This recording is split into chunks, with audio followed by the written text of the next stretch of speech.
Hello les amis de Facebook, la vie est belle.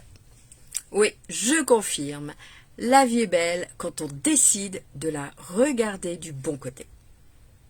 C'est également le message que partageait ma cousine Pauline justement ce matin. Et là ce soir, eh bien j'en suis de plus en plus convaincue. Alors effectivement, on n'est pas toujours maître de ce qui nous arrive, de ce que l'on reçoit, mais par contre, on reste maître de ce que l'on en fait, de la manière dont on reçoit les choses. Je vous explique. Ce matin, au moment de ranger mon passe Navigo, je me rends compte qu'il n'est plus ni dans ma poche, ni dans mon sac.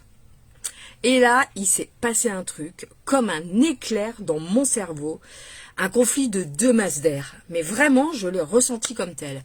Alors vous savez, le petit diable qui commençait à me dire « Ah bon, ça présage encore d'une journée de merde, ça va être la galère, tu vas devoir encore payer. » Mais alors très vite, cette idée, elle s'est faite étouffer par le petit ange en fait qui devait être sur l'autre épaule.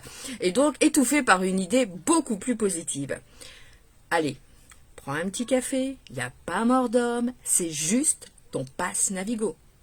Et après, tu prendras le temps de regarder comment il faut faire pour déclarer la perte et le faire refaire. J'ai donc pris ce temps en vérifiant en même temps qu'il ne s'était pas glissé quelque part dans ma veste. Et à ce moment-là, il y a mon téléphone, ding ding, qui m'annonce l'arrivée d'un SMS. Nous avons récupéré votre passe Navigo. Si vous ne l'avez pas encore déclaré volé ou perdu, vous pouvez le retirer à la station La Gaîté, ligne 13. La ligne 13, en fait, c'était à peine à 100 mètres.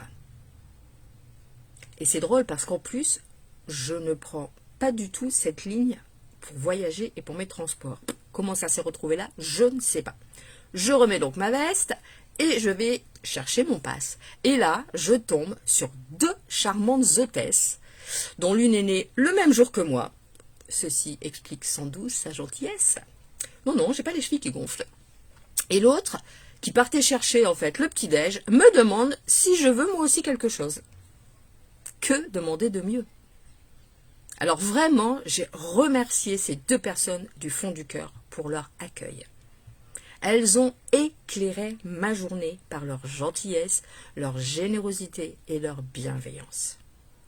Et moi, je me suis félicitée, en fait, aussi, d'avoir su prendre du recul rapidement face à cet événement qui vraiment aurait pu me pourrir tout mon début de journée.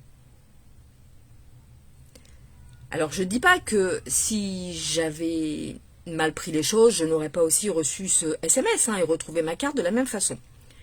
Mais ce que je sais, c'est que ma mauvaise humeur, eh bien, elle se serait ancrée et que j'aurais eu beaucoup plus de mal à m'en défaire pour le reste de la journée.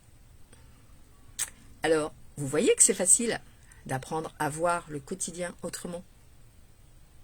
Enfin, je vous dis que c'est facile, mais il m'a fallu quand même quelques années pour en arriver là. Et parfois, il me faut encore un conflit de masse d'air pour choisir la bonne réaction. Alors vous, quels sont vos trucs et astuces pour choisir de voir le verre à moitié plein plutôt qu'à moitié vide? Est-ce que vous y parvenez facilement? Est-ce que vous auriez envie que l'on puisse se retrouver autour d'un café virtuel pour en échanger? J'attends vite vos réponses.